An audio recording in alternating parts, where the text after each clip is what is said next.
Bien, amigos, el desarrollo dominicano tiene actores de primera línea que han estado presentes desde los momentos mismos que se define lo que llamamos el actual modelo, que se ha ido consolidando hasta hoy. Y uno de ellos es el economista y político. Economista y político. El ingeniero Guillermo Garán. Guillermo, tanto tiempo, hombre.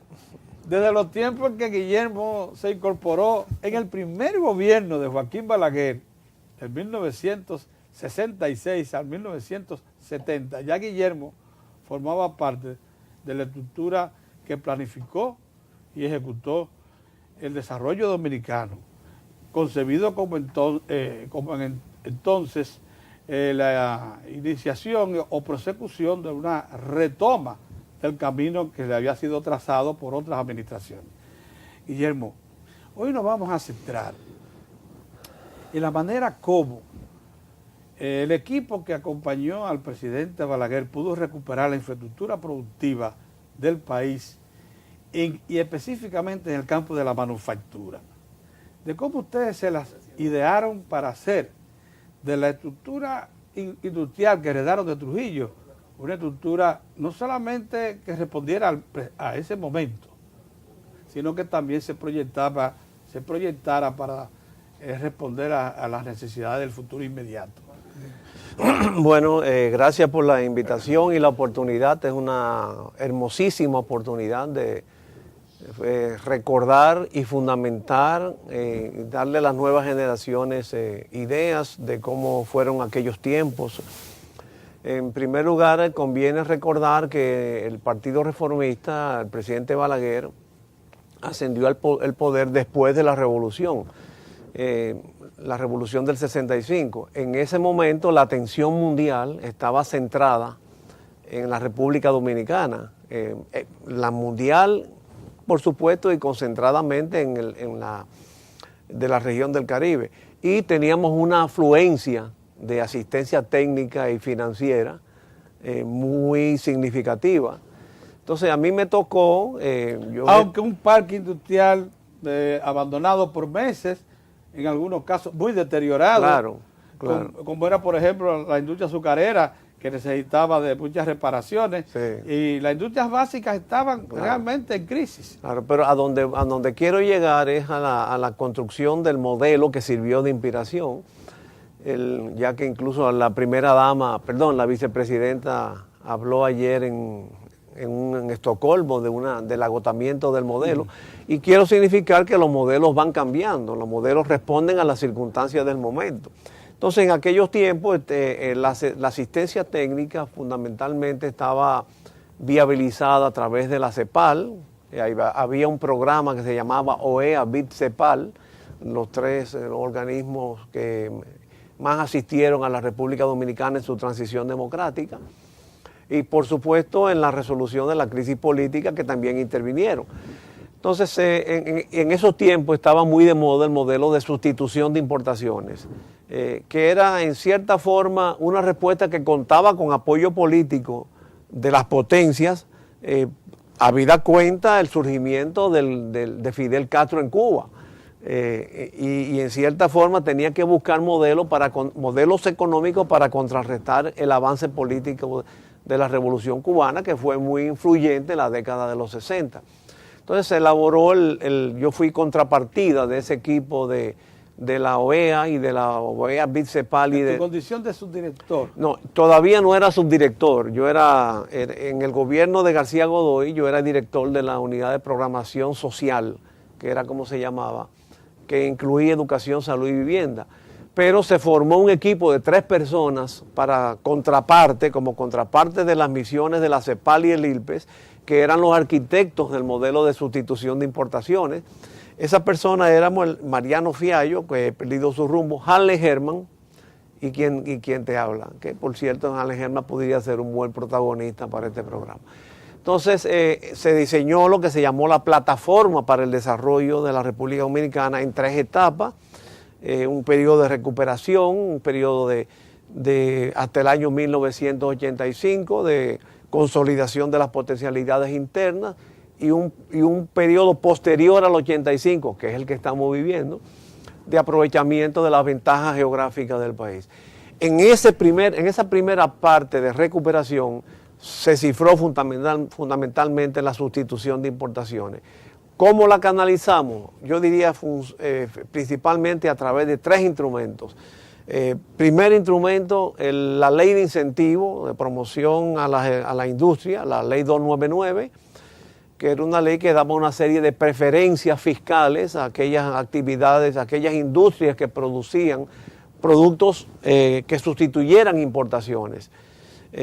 Segundo, la creación de parques industriales.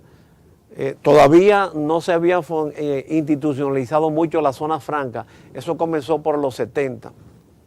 Los parques industriales como el de Herrera.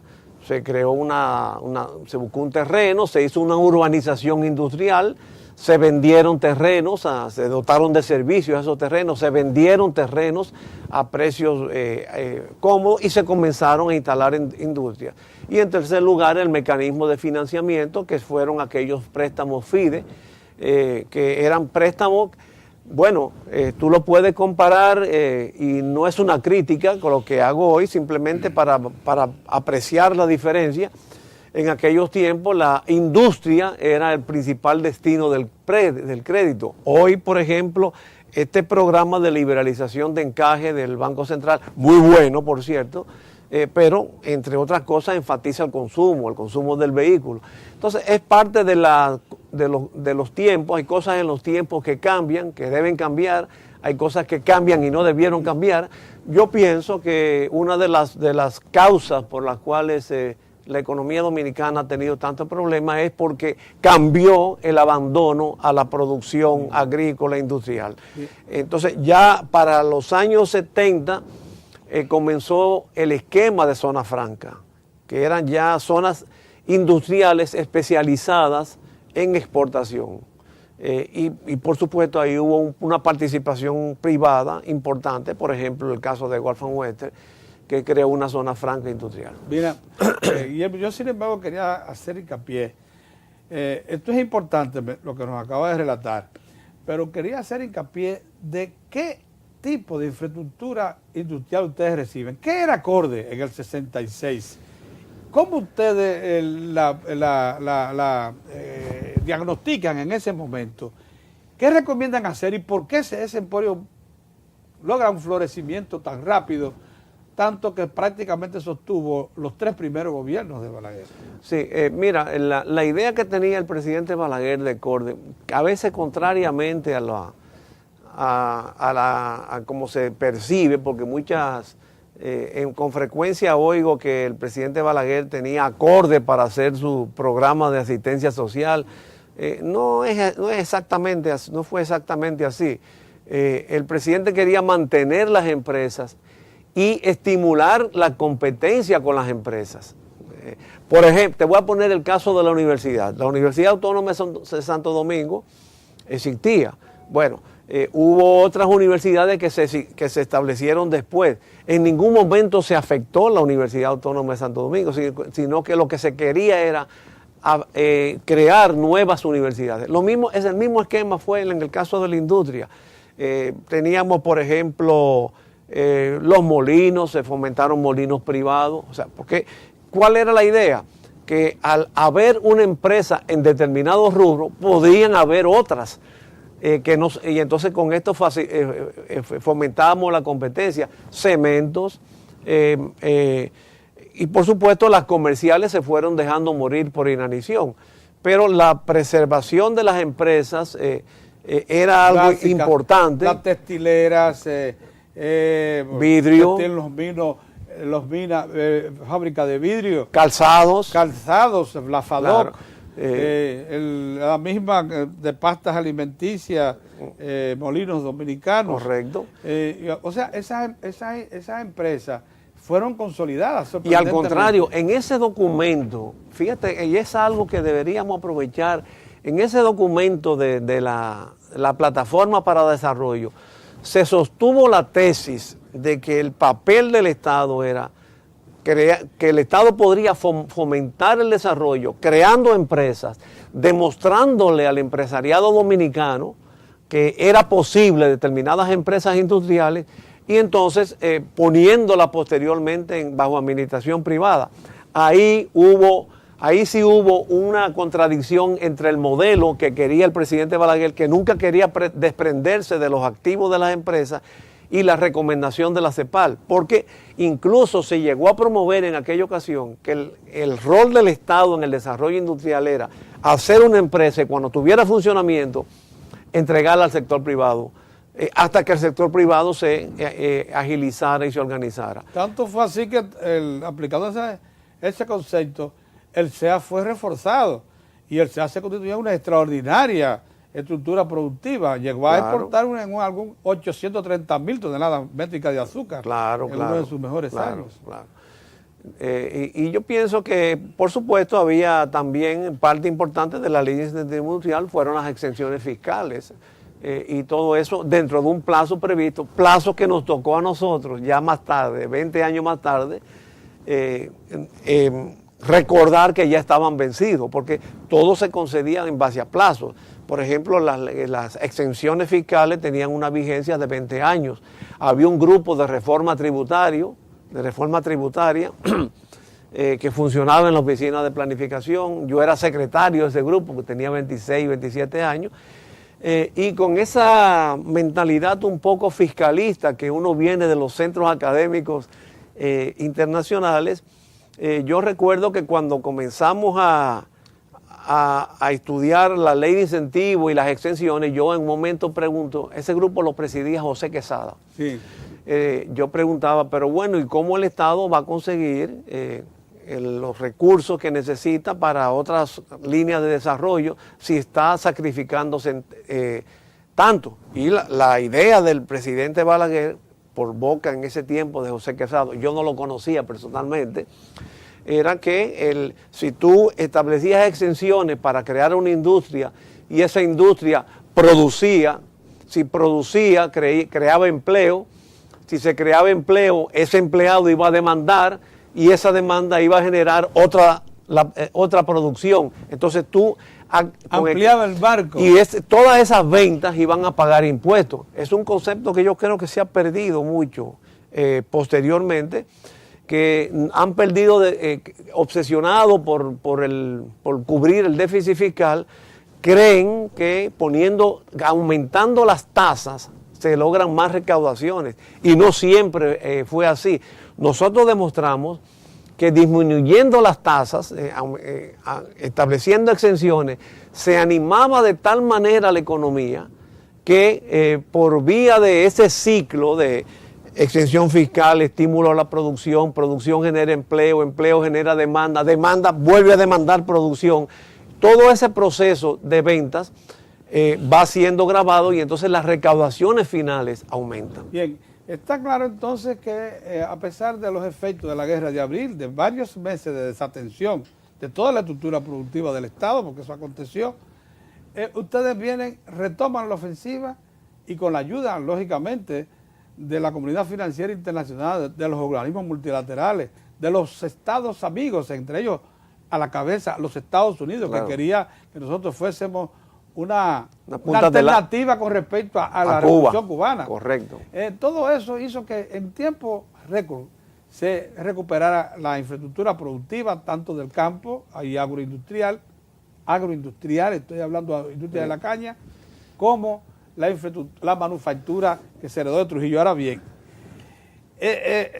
dijiste que hubo todo un plan y que hubo toda una ayuda. Ahora, una cosa que sería bueno que los amigos televidentes conozcan es cómo surge la idea del gobierno del presidente Balaguer de las grandes infraestructuras que posibilitaron no solamente la instalación de una capacidad generadora de electricidad, sino también de una infraestructura para riego, que hoy por hoy no solamente nos da la garantía de una producción alimentaria básica, segura, sino que también marcó el camino que los demás gobiernos tuvieron que seguir. Hasta ese momento no había una sola presa importante en el país, no había canales de riego que no fuera el Mosquito Bogar, que era muy pequeño, ni tampoco se pensaba en una estructura productiva del campo en grande.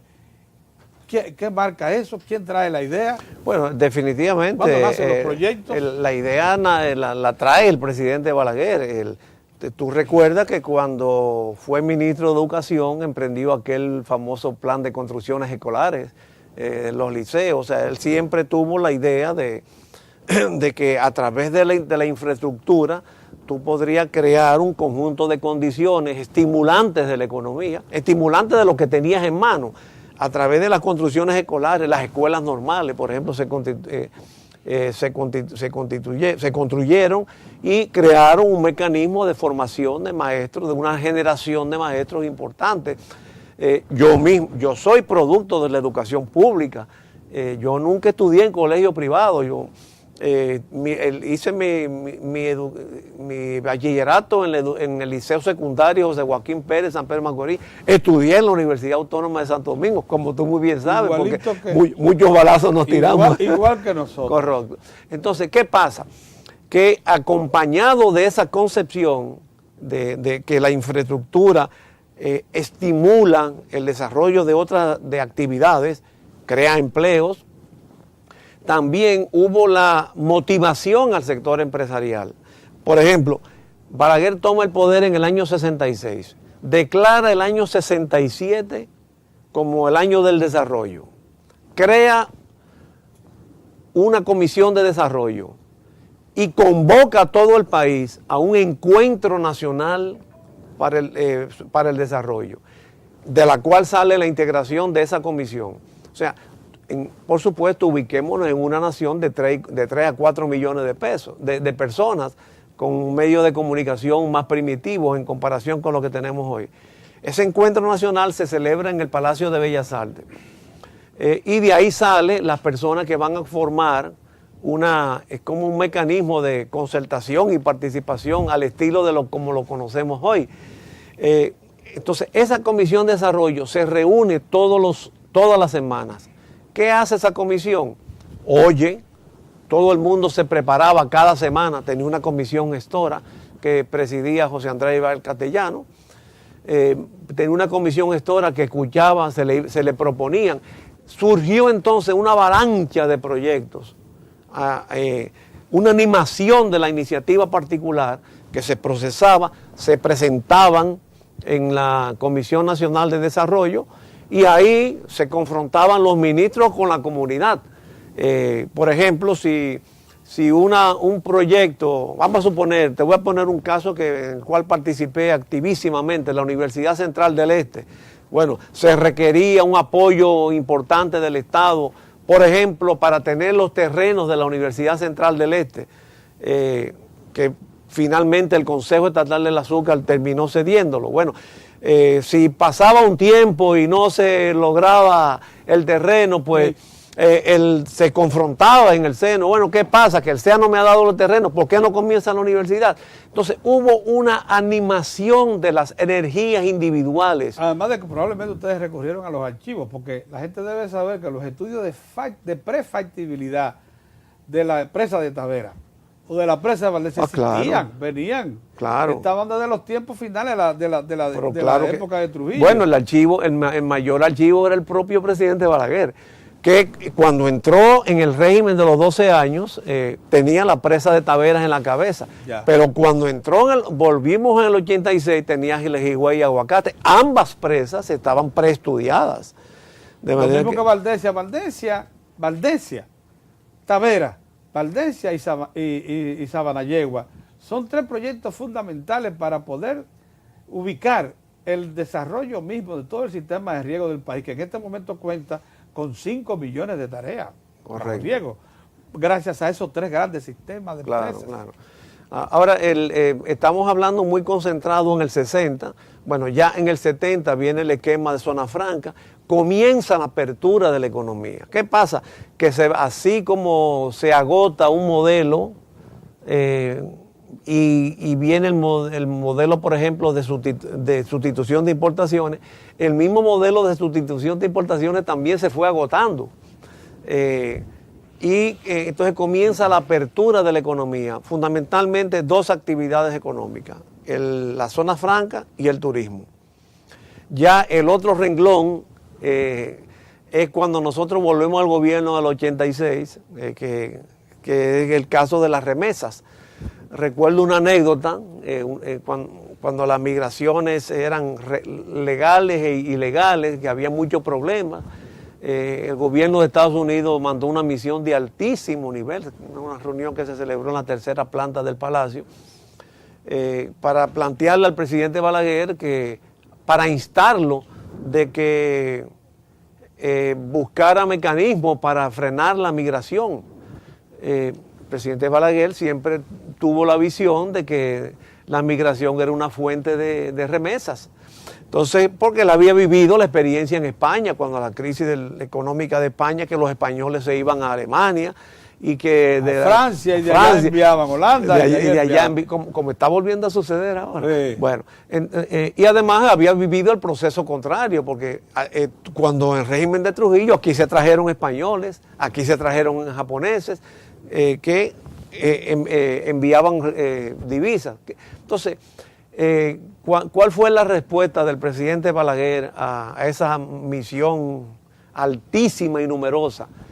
Flexibilicen los criterios de otorgamiento de visas. Si ustedes no fueran tan rigurosos para otorgar visas, hubiera menos migración ilegal. ¿Eso fue en qué año? Eso fue en el 87 ya. 87. Ya estamos como el sector factor de apertura de la economía.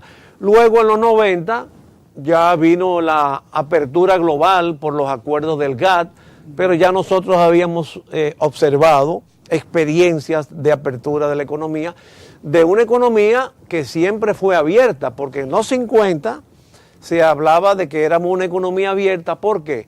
Porque los principales renglones de animación, de activación de la economía eran las exportaciones tradicionales, azúcar, café, cacao.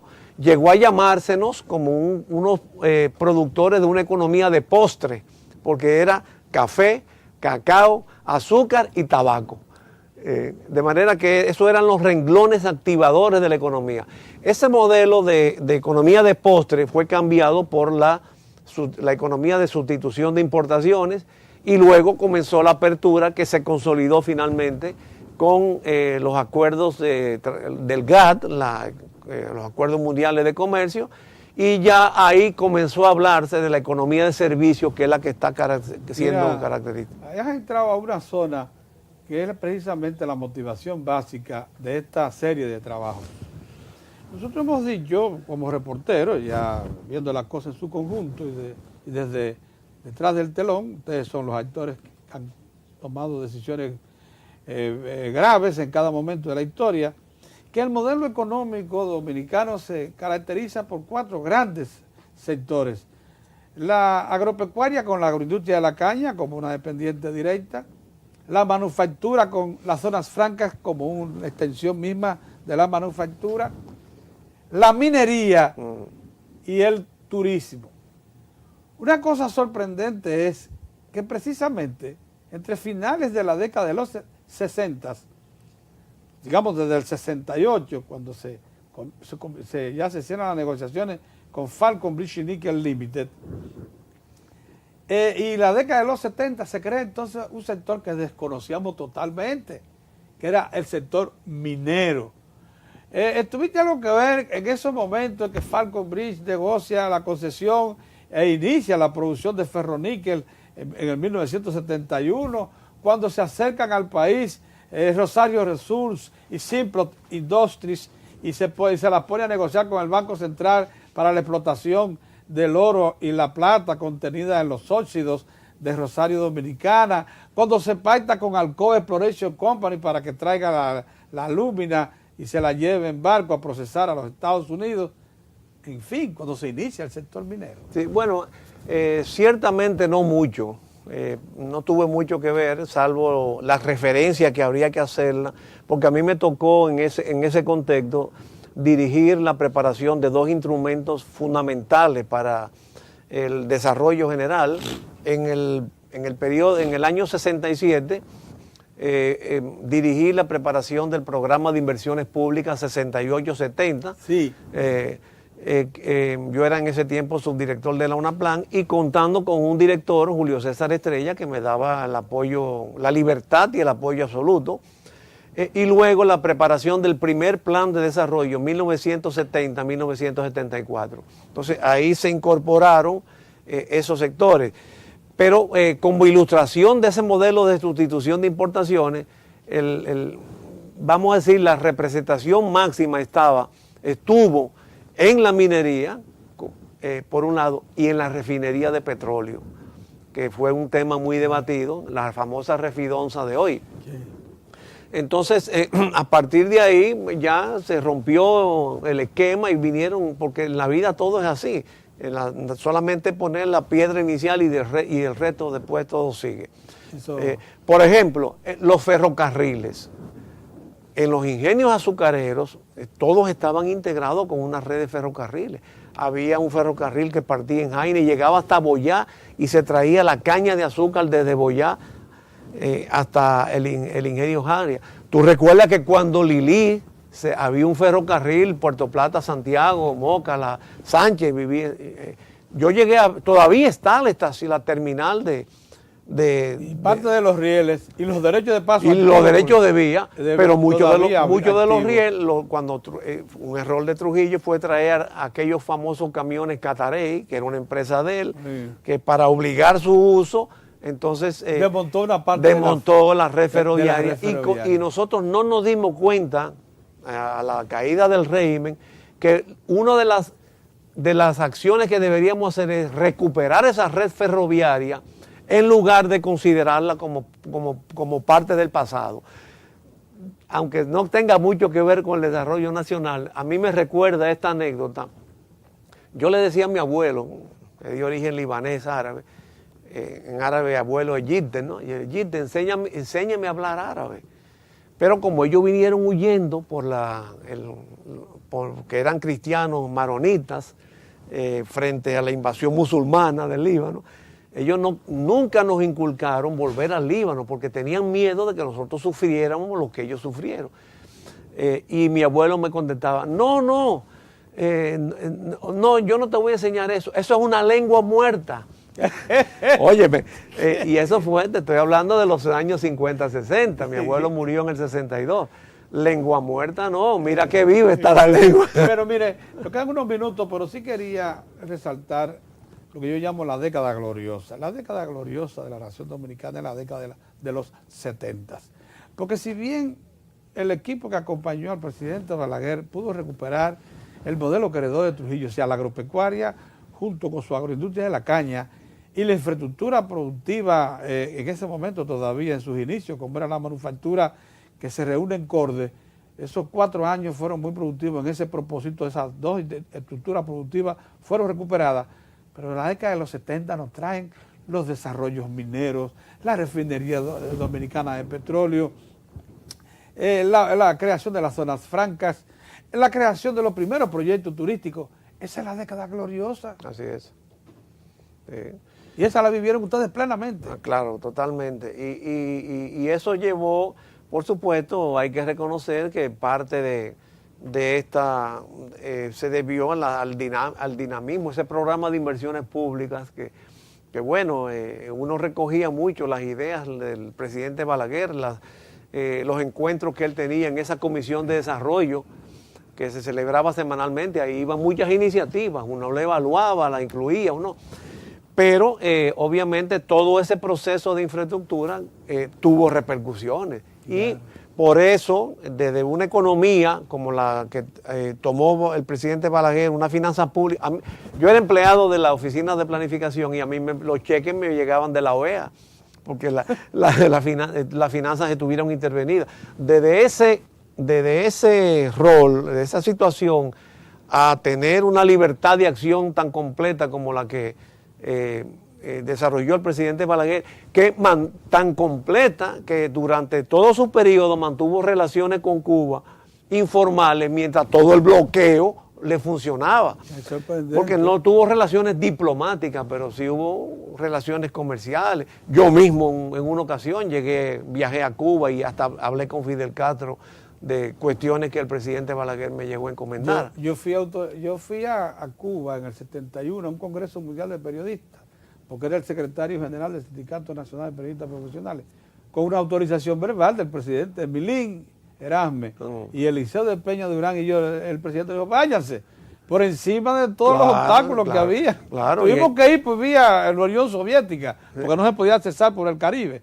Pero fuimos y regresamos sin ningún problema. Sí, bien, qué interesante, qué productivo este conversatorio, Guillermo, y creo que nos va a servir bastante para ilustrar lo que llamamos el esfuerzo reconstructivo que significó el gobierno, ese primer gobierno de Balaguer de 1966 al 70 y lógicamente los 8 años siguientes para dejar plantada la estructura básica del desarrollo. Así que le agradecemos mucho. A su orden siempre.